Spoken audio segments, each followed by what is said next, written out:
Hai Stranger, baik lagi bersama Fidas. Kali ini gue Aca dan gue ditemani oleh Mareta. Nah, kita ngapain sih di video kali ini? Jadi Passengers, di video kali ini kita berdua bakal bacain dan memberikan fakta-fakta mengenai berawal dari tulisan yang kedua. Wah, topiknya kali ini apa, Red? Nah, untuk topik yang diangkat pada berawal dari tulisan yang kedua ini adalah vaksinasi COVID-19, Ca. Menarik banget kan? Wah, menarik banget nih yang lagi rame-rame banget kan? Oh iya, Ca, ada yang harus kita kasih tahu nih ke Passengers. Jadi, pada video kali ini, informasi yang akan kita berikan gak cuma dari sumber atau data tertulis yang terpercaya aja. Cuman bakal ada 2 narasumber yang memberikan opini dan pendapatnya. Ada siapa aja tuh, Ca? Nah, narasumber kita kali ini yaitu Dr. Gigi M. Purwandi Tias yang merupakan tenaga kesehatan RSUD Pasar Rebo dan juga kakak kita yaitu Nabila Tania Putri yang merupakan Unit Fidas 81 yang sekarang menjadi mahasiswa Fakultas Kedokteran Unpad. Iya, benar banget tuh Passengers. Kalau gitu kita langsung mulai aja kan nih, Ca? Tunggu dulu Stranger. Sebelum nonton video ini sampai habis, jangan lupa like, subscribe, dan share ke teman-teman Stranger semuanya. Mulai, let's go. Oke, nah kita langsung aja nih ke pertanyaan yang pertama yang udah kita siapin buat Stranger. Pertanyaannya yaitu, Stranger tahu nggak sih apa itu vaksin? Dari sini, Stranger tuh udah pada tahu semua lah ya. Wah, kalau dilihat-lihat sih iya, Ca. Cuman sebenarnya Passengers tuh tahu beneran gak sih? Jangan-jangan bohongan lagi. Tenang aja, di pertanyaan selanjutnya kita tanya lagi nih. Coba kalau misalnya Stranger tahu apa itu vaksin, coba jelasin. Dan ternyata Stranger itu udah bisa jelasin. Dan jawabannya rata-rata adalah virus yang dilemahkan atau virus yang sudah tidak aktif lagi. Wah, benar sih, Ca. Tapi gimana kalau kita langsung dengerin aja penjelasan dari narasumber kita? Oke.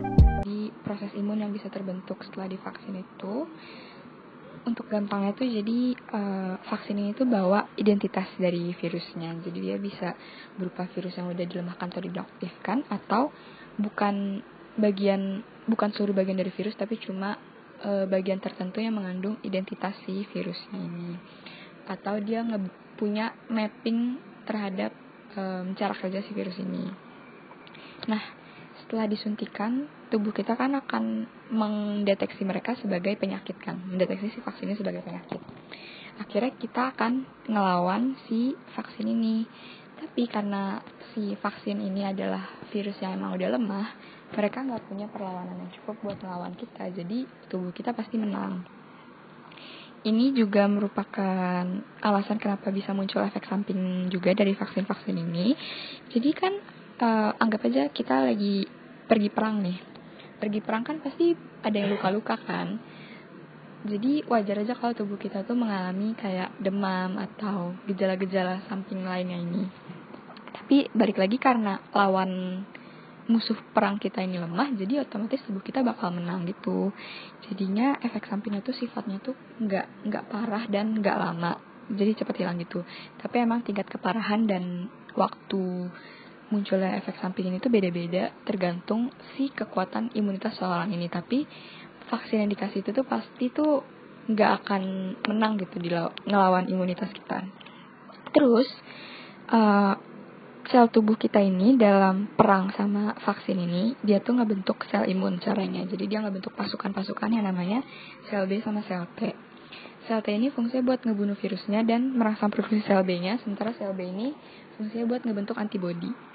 Nah, kedua sel ini selain buat berperang, dia juga punya kemampuan sel memori. Jadi sel memori itu fungsinya buat mengingat musuh-musuh yang udah pernah mereka lawan sebelumnya. Jadi kalau misalnya mereka udah pernah menang lawan virus COVID ini melalui vaksin, mereka itu bakal punya pasukan yang udah siap dan udah tahu gimana cara ngelawan si virus ini. Jadi di masa depan kalau mereka terpapar lagi, mereka tuh udah langsung perang aja. Mereka nggak perlu lagi ada tahap persiapan, nggak perlu lagi ada tahap latihan, nggak perlu lagi ada tahap perkenalan segala macam, itu tuh di skip langsung perang gitu. Nah, alasan kenapa ada vaksin kayak tahap 1, tahap 2 dan sebagainya, itu tuh karena pas pertama kali dikasih itu tuh yang paling lemah dulu. Jadi selanjutnya bertahap dikasih ke yang agak lebih kuat gitu. Jadinya sel imunnya itu tuh dipastikan pasukannya tuh udah banyak dan emang udah terlatih banget lah kalau misalnya istilah gampangnya. Gitu deh. Oke, dan berarti kita langsung aja nih ke pertanyaan selanjutnya ya, Red. Oke, Ca. Jadi di pertanyaan yang ketiga ini adalah menurut Passengers, bagaimana pandangan masyarakat mengenai vaksin COVID-19 yang sudah hadir akhir-akhir ini? Dan jawaban Passengers tuh sebenarnya tuh ya sama-sama sih, Ca. Kayak menuai pro dan kontra, banyak yang kemakan hoax, banyak yang nggak setuju, nggak percaya, dan sebagainya. Jujur kalau kita lihat tuh emang benar ya, masih banyak banget masyarakat yang nggak percaya sama vaksin COVID ini. Tapi kalau lo sendiri tuh gimana, Ca? Nah, kalau gue sih masih ragu-ragu, Red.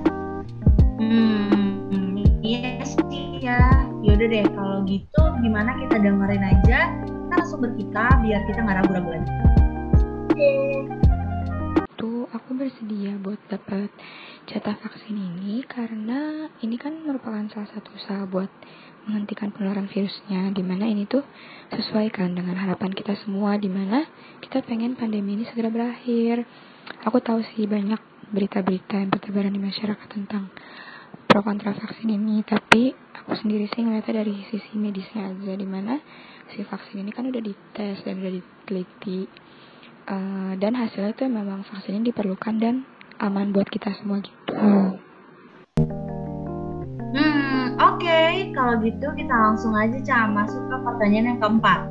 Nah, pertanyaan selanjutnya yaitu, sebagai masyarakat yang belum mendapat jatah vaksin, misalnya mau nggak sih kalau misalnya dikasih kesempatan untuk divaksin? Dan di sini tuh jawaban Messenger tuh beragam banget, ada yang iya, ada yang mungkin, dan ada juga yang bilang nggak mau nih. Kalau lu gimana, Ren? Kalau gue sendiri sih kayaknya mau-mau aja, Ca, kan demi kebaikan bersama juga ya. Tapi gimana langsung di sudut pandang para narasumber kita? Untuk pertanyaan kedua tentang target masyarakat yang dapat vaksin, sebenarnya menurut aku idealnya di jangka panjang itu semua usia itu bisa dapat vaksin ini ya. Tapi kan memang perlu penelitian lebih lanjut lagi. Untuk saat ini tuh memang ada tingkatan prioritas penerimaan vaksin itu tuh berdasarkan kebutuhan dan kerentanannya. Jadi yang pertama dapat itu memang pasti tenaga kesehatan, karena kan mereka garda terdepan, di mana mereka yang akan berhadapan sama virus-virus ini setiap saatnya. Jadi mereka perlu diberikan bekal yang lebih dibandingkan kita semua yang nggak setiap hari kena terpapar virusnya gitu. Selanjutnya itu dikasih ke lansia juga, karena tuh mereka punya resiko untuk mengalami keparahan yang lebih tinggi daripada usia lain. Karena memang faktor usia ini tuh mempengaruhi kekebalan tubuh, fungsi organnya, dan sebagai macam hal yang terjadilah dalam tubuh mereka gitu. Makanya mereka dikasih dulu agar menurunkan angka keparahan dan kematian virus ini, terutama di usia lansia. Terus habis itu usia di 18 tahun ke atas, jadi itu tuh dikasih karena mereka emang usia produktif kan, jadi paling banyak untuk berinteraksi dengan orang banyak, baik untuk pekerjaan, untuk bersosialisasi, bahkan untuk main-main aja, karena sebenarnya selama ini juga PSBB, work from home gitu kan nggak menghalangi usia produktif ini untuk bertemu orang lain gitu kan. Jadi emang dikasih duluan karena memang mereka yang punya resiko untuk keluar lebih banyak. Selanjutnya sih aku berharap kalau misalnya usia yang di bawah 18 tahun itu bisa dapat juga, karena kan mereka ada kegiatan sekolahan ya, nggak mungkin kita sekolahnya online terus. Tapi saat ini emang diprioritaskan ke golongan-golongan yang tadi aku sebutkan, karena sesuai kebutuhan dan dari penelitian atau uji cobanya itu memang keamanannya udah terjamin gitu. Kebetulan Ren, pertanyaan kita selanjutnya yaitu mengapa Messenger memilih pilihan tersebut. Dan di sini Messenger masih ada yang jawab masih takut sama efek sampingnya, tapi juga Messenger yang jawab dan takut karena ini demi kesehatan bersama. Oke, jadi sebenarnya mostly Messenger setuju ya dengan pendapat dan narasumber ini. Nah, ngomong-ngomong tentang efek samping, jadi dari informasi yang gue dapat dari website health.com, ada beberapa laporan mengenai efek samping yang dirasakan setelah menerima vaksin COVID-19. Di antaranya itu nyeri dan bengkak di sekitar daerah yang disuntik, dan ada juga yang merasa demam dan pusing. Tapi tenang aja Passengers, ini tuh normal kok, dan tubuh akan pulih kembali dalam beberapa jam. Buat bikin makin yakin Passengers nih, kita langsung dengerin aja experience dari narasumber kita. Let's go. Nah, untuk efek samping, pengalaman kemarin saya suntik yang pertama kira-kira 2 minggu yang lalu, karena suntik yang kedua nanti akan dapat jadwal tanggal 1 Februari. Sebetulnya saya tidak tahu apakah ini merupakan efek samping atau tidak, tapi menurut saya sebetulnya tidak merupakan efek samping yang seperti yang seperti saya ketahui, Kak. Kalau menanyakan tentang efek samping, tentunya saya juga sudah tahu bahwa efek samping itu dari yang diinfokan oleh petugas kami adalah seperti gatal, pusing, mual, dan lain sebagainya hingga sampai pada pingsan. Nah, untuk kemarin pengalaman saya suntik kira-kira 10 hari yang lalu, suntik yang pertama, yang saya rasakan, saya tidak merasa pegal di tangan, tidak merasa pusing, tapi yang saya rasakan adalah ngantuk di sekitar jam 3, disuntik jam 11, sekitar jam 3, jam 4 saya merasa ngantuk, yang memang betul-betul ingin tidur. Nah, itu saya juga tidak tahu apakah itu efek samping atau tidak. Mungkin itu hanya sebagai pengalaman, dan saya rasa itu tidak terlalu mengganggu karena hanya hari itu saja. Oke, berarti kita ini nggak perlu takut nih sama efek sampingnya karena itu normal, Stranger. Berarti kita langsung aja nih ke pertanyaan selanjutnya. Apa itu, Red? Jadi pertanyaan selanjutnya itu adalah, menurut Passengers penting apa sih vaksin COVID-19? Dan dari range 1 sampai dengan 5, jawaban Passengers cukup beragam nih, Ca. Ada yang jawab 2, 3, 4, bahkan 5. Tapi kalau menurut Aca sendiri sepenting apa sih? Ya penting banget dong. Oke, setuju, Ca. Oke nih, Red, di pertanyaan selanjutnya kita tanya nih, Stranger, jadi pada tahu nggak sih jenis vaksin apa aja yang bakal beredar di Indonesia? Dan di sini Stranger tuh pada belum tahu, Red. Oke, jadi dari informasi Dinas Kesehatan DKI Jakarta ada beberapa jenis vaksin nih, Ca, yaitu AstraZeneca, Sinopharm, Moderna, Pfizer, dan juga Sinovac. Dan yang akan banyak dipakai dan beredar nantinya adalah vaksin Sinovac yang sudah suci dan halal dan ditetapkan oleh MUI. Oh, gitu, Red. Jadi udah clear ya, Passengers, ada jenis vaksin apa aja nih yang bakal beredar nanti. Tapi, Ca, kalau kita lihat-lihat nih, kan udah ada vaksin ya. Kalau kita udah divaksin semua, kita masih butuh nggak sih pakai masker, terus kayak jaga jarak di rumah aja? Kan kayak kita semua kangen nggak sih? Kayak ketemu langsung, nggak pakai masker. Gimana ya, Ca? Masih dong tentunya, karena vaksin itu menjadi kekebalan tubuh dan gak menutup kemungkinan kalau kita tuh akan terkena COVID. Nah, biar lebih lengkapnya lagi, kita langsung aja nih dengan penjelasan dari narasumber kita. Oke deh. Ya, untuk menjawab apakah seseorang yang sudah divaksin tidak akan kena COVID. Jadi tidak ada jaminan bahwa seseorang yang sudah diberikan vaksinasi itu akan bebas dari COVID. Semuanya tergantung dari daya tahan tubuh masing-masing. Tetapi dengan sudah diberikannya vaksin, antibodi di dalam tubuh, bila ada virus COVID masuk, antibodi tersebut akan menjadi barier pertama yang menghalangi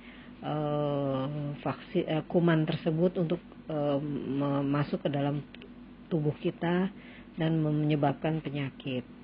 Nah, tetapi tentunya tetap harus protokol kesehatan tetap harus paralel dengan pemberian vaksin ini.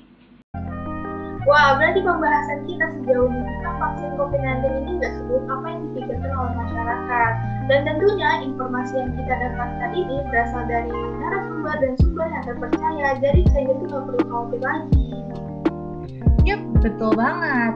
Jadi buat passenger yang masih dengar informasi kalau divaksin itu jadi Titan atau zombie atau hoax, itu adalah bohong atau hoax ya passengers. Yang sebenarnya terjadi adalah tubuh kita jadi lebih kuat untuk melawan penyakit COVID-19.